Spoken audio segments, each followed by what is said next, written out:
Children, hey, they come into the world every day. And for millions of years, kids have been coming into the world every day. That's why we as a species continue. But in today's world, with advances in scientific techniques, children are being born in ways that were not anticipated 50 years ago. Artificial insemination, in vitro fertilization.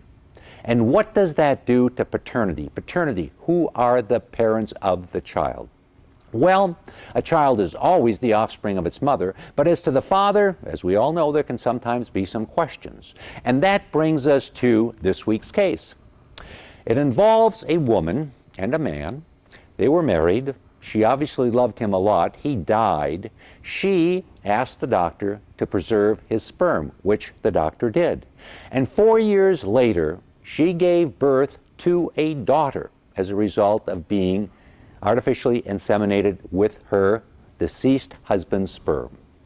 She applied to the Social Security Administration for dependent benefits for her daughter. Now, under Social Security law, a child of a worker who is either disabled or who dies has the right to receive dependent benefits. She applied for her daughter.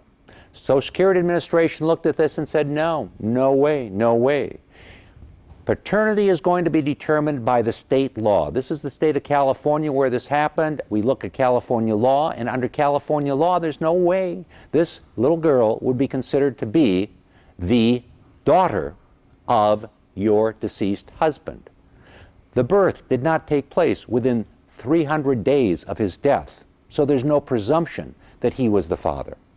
Importantly, under California law, she, the little girl, could not inherit from him because there's no indication that he was her father. Woman said, well, wait a second. We can prove that he was biologically the father. They said, that's fine.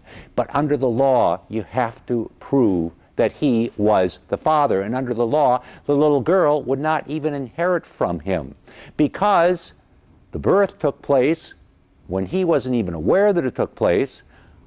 When someone gives birth as a result of artificial insemination, the husband of that woman will be considered the father of the child if he agrees to the artificial insemination. Here he didn't agree.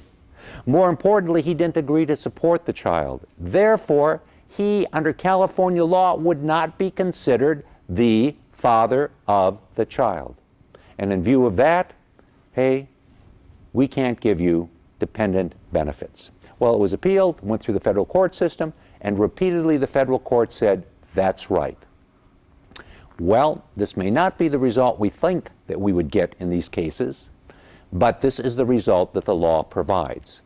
And every week, we bring you cases so you understand how the law works, so you can make the law work for you. My name is David Allen.